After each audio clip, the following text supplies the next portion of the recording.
Halo Scorpio, apa kabar? Selamat bergabung kembali di channel Victoria Tunggono dengan aku Tori yang akan membacakan energi untuk kalian di Januari 2021. Akhirnya ya kita masuk ke tahun yang baru setelah 2020 yang berdarah-darah untuk kalian.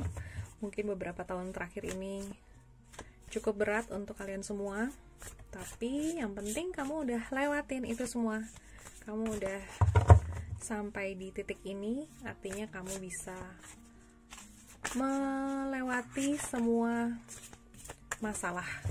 Kamu sudah bisa mengatasi semua hal yang terjadi dalam hidup kamu. Aduh, ini kok banyak yang oke. Jadi Scorpio, sadari aja bahwa saat ini kamu masih hidup, kamu masih bisa terus jalan, kamu masih bisa terus maju, karena hidup ini semua tentang perjalanan. Jadi kalau kalian pernah di atas, saat ini kalian lagi di bawah. Nah, kalau udah sampai paling bawah, yang kalian bisa lakukan adalah naik lagi. Jadi ini adalah saatnya kamu naik lagi. Dan kalau kamu pengen tahu bacaan kamu sepanjang 2021, aku udah bacain di YouTube aku, udah ada videonya, tinggal dicek. Oke. Tadi ini udah keluar ya, pas kartunya kebuka. Oke, di sini bottom of the deck-nya ada page of pentacles, yang artinya kamu diminta untuk kembali ke jati dirimu, kembali berkesadaran, sadari lagi kehidupan kamu udah sampai mana dan bagaimana. Dan sini kita mulai dari 2020 di Desember.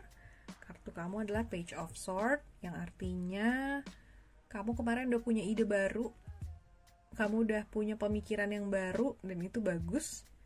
Artinya kamu kamu udah lumayan berpengharapan sepertinya ya daripada bulan-bulan sebelumnya. Dan di 2021 ini, di Januari, kamu diminta untuk jalanin terus, gak apa-apa. Walaupun ini lambat, tapi kamu progres. Setidaknya kamu udah melangkah, setidaknya kamu udah bangun setiap hari. Jadi itu udah menjadi sesuatu yang perlu kamu syukuri, perlu kamu semangati diri kamu sendiri. Ayo, jangan stop di sini. Nah, di sini ini kayaknya kartunya mirip banget sama tadi, ada beberapa zodiak yang sama persis ya.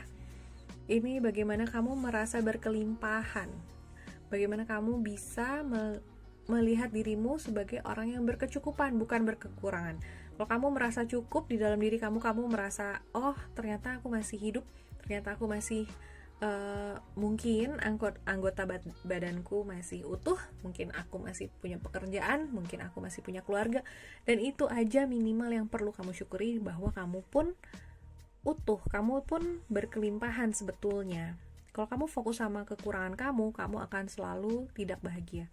Tapi kalau kamu udah merasa cukup, kamu merasa hidupmu setidaknya kamu bisa mensyukuri keadaan kamu saat ini, maka kamu akan bisa maju terus dengan lebih ringan. Tapi kalau kamu nggak bisa bersyukur, kamu akan menjalani semuanya dengan berat. Jadi yang penting adalah bagaimana kamu bersyukur untuk semua hal yang ada di dalam dirimu. Semua kamu lihat sebagai kelimpahan dirimu. Nah, di Januari ini kayaknya akan ada beberapa pilihan untuk kamu, mungkin lebih dari 2 pilihan, entah itu pekerjaan, entah itu pasangan, entah itu hal-hal lain yang bisa kamu, yang akan datang dalam hidupmu. Kayak ada beberapa pilihan yang meminta kamu untuk memilih seperti itu. Tapi di atas sadar kamu masih penuh dengan pikiran kamu masih aktif nih. Kayaknya kamu masih banyak hal-hal yang memberatkan kamu, tapi tantangannya adalah bagaimana kamu jalan terus dan menyadari bahwa itu semua adalah pikiran semata. Dan pikiran itu bentuknya tidak nyata. Oke, di sini beberapa minggu ke depan kamu diminta untuk menjaga keseimbangan kehidupan kamu antara duniawi dengan spiritual, antara waktu kerja dengan untuk keluarga mungkin, untuk hobi kamu, untuk diri kamu sendiri, untuk apapun itu kamu harus seimbang. Jaga aspek-aspek kehidupan kamu, terutama dalam hal finansial, pekerjaan, atau rumah. Jadi ini ngomongin tentang keluarga juga bisa. Jadi hubungan kamu dengan keluarga juga sebaiknya kamu perhatikan. Oke, di sini ego kamu diminta untuk berpikir lebih jernih, lebih dengan pemikiran baru. Mungkin ada ide baru nih di akhir Desember mungkin, dan kamu diminta untuk melihat kehidupan dengan kacamata yang baru, dengan pemikiran yang lebih jernih lagi.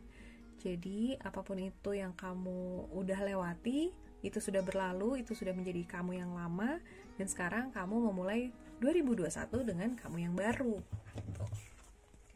Nah, di sekitar kamu kayaknya ada orang yang lagi happy banget dengan penuh gairah hidup. Mungkin dia Sagittarius, mungkin Aries, mungkin Leo di dekat kamu, dan dia adalah orang yang mungkin kamu bisa tempel kalau istilahnya nempel. Jadi kamu mungkin bisa supaya kamu ketularan juga energi dia. Jadi kamu lihat apa yang membuat dia bersemangat dalam hidup, dan kamu bisa mungkin mencontek, fake it until you make it. Tapi kalau enggak juga ya udah, yang penting kalau kamu merasa down, kamu bisa minta tolong sama orang ini untuk menaikkan semangat kamu gitu. Di sini adalah kartu ketakutan kamu atau harapan kamu.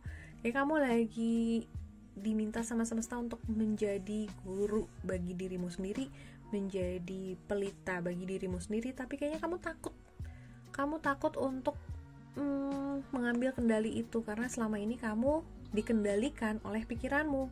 Nah, sekarang kamu diminta untuk ambil kembali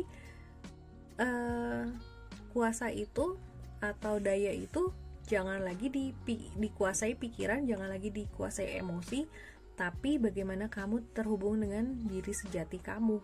Seperti itu. Kalau kamu bingung, jawabannya ada di Ngobrol Sadar di Urban Spiritual Society. Kamu bisa ikutan di situ secara online Zoom. Ada teman-temanku di sana yang bisa bantu kamu untuk berpikir lebih jernih. Tapi kalau kamu gak mau, bisa sesi konsultasi pribadi sama aku kalau kamu benar-benar bingung. Tapi ini semua yang penting kamu jalani aja, nggak usah merasa takut. Nah, di sini ada kartu The Devil. Kayaknya ini adalah energinya Capricorn.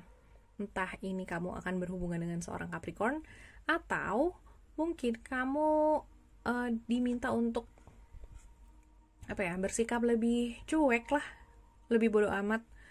Jangan sampai kamu terkungkung dengan pikiran kamu, karena di sini adalah pikiran dan di sini adalah diri kamu. Jadi mungkin seperti yang tadi ini, kartu yang di sini, jangan lagi pikiran yang mengendalikan kamu, tapi kamu yang mengendalikan si pikiran itu.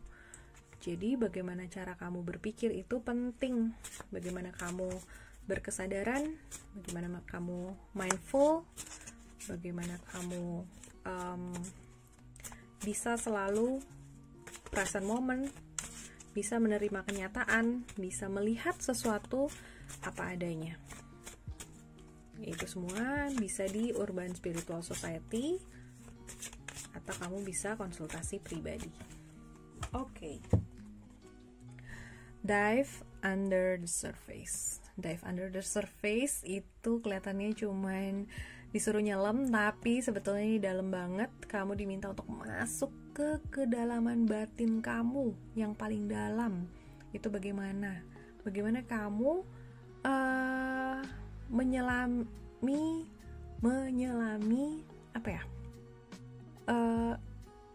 relung-relung hati kamu. Gimana sih bahasanya? Bagaimana kamu masuk ke dalam diri, bahwa selama ini apa yang kamu pikirkan itu semua adalah ilusi. Kamu bermain dengan emosi, dengan ranah emosi ya dengan ranah batin itu yang nggak nyata. Coba kamu lihat lagi kenyataan, syukuri dengan apa yang ada, semua yang nyata, semua yang saat ini. Kalau udah lewat, kamu lupain. Kalau kamu itu belum terjadi, nggak usah dipikirin. Fokus sama saat ini aja supaya kamu nggak pusing. Dive under the surface juga artinya gimana kamu terkoneksi dengan intuisi kamu, dengan hati nurani kamu, dengan si kesadaran kamu itu. Jadi selami lagi, lihat lagi siapa diri kamu sesungguhnya, dan yang mana yang penting. Kamu lihat lagi, apakah selama ini kamu penuh dengan ego, apakah selama ini kamu fokus dengan persona kamu, atau kamu sudah melihat si consciousness itu, si kesadaran itu. Jadi ini memang PR-nya cukup banyak ya, Scorpio, karena ini sudah bertumpuk dari tahun lalu. Tapi gak apa-apa, kita semua bisa melewati ini semua, karena semua orang mengalami hal ini, dan ini adalah proses kehidupan kamu. It's okay, semua akan membaik. Yang penting kamu tetap semangat menjalaninya, dan yang penting selalu bersyukur. Oke, kita ketemu lagi. Stay happy and stay healthy.